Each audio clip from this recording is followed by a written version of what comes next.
Accueillir l'étranger avec justice. Lévitique 19:33. Si un étranger vient séjourner avec vous dans votre pays, vous ne l'opprimerez point. Réflexion. Ce commandement révèle le cœur de Dieu. Au milieu des lois sur la sainteté, Dieu place une parole pour l'étranger, celui qui n'a pas de racines, pas de protection, pas de voix forte pour se défendre. Dans les sociétés anciennes, l'étranger était souvent vulnérable, exposé à l'injustice, à l'exploitation, au mépris.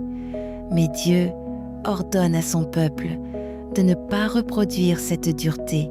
Il leur rappelle implicitement leur propre histoire. Eux aussi avaient été étrangers en Égypte. La sainteté ne se mesure pas seulement dans les rites ou les prières, mais dans la manière de traiter les plus fragiles. Un peuple qui connaît Dieu doit refléter sa justice et sa compassion. Ce verset nous invite à regarder l'autre, non comme une menace ou un fardeau, mais comme une personne digne de respect.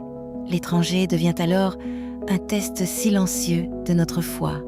Notre cœur ressemble-t-il à celui de Dieu? Prière. Seigneur Dieu, apprends-moi à regarder chaque personne avec tes yeux de compassion. Garde-moi de l'indifférence et de l'injustice. Fais de mon cœur un lieu d'accueil et de ma vie un reflet de ta bonté. Amen. Application pratique. Aujourd'hui, sois attentif à quelqu'un qui se sent isolé, nouveau ou différent. Un geste simple, une parole, un sourire, une aide peut devenir un témoignage de la compassion de Dieu. Invitation au salut.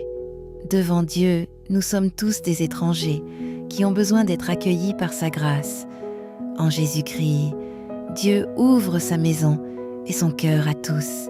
Si tu veux te repentir et accepter Jésus comme ton Sauveur et ton Seigneur, tu peux le faire maintenant. Prière de repentance et de salut. Seigneur Jésus, je viens à toi tel que je suis. Je me repens de mes péchés et je te demande pardon. Je crois que tu es mort pour moi et que tu es ressuscité pour me donner une vie nouvelle. Je t'accepte comme mon Sauveur et mon Seigneur. Accueille-moi dans ta grâce et conduis-moi dans ta lumière. Amen.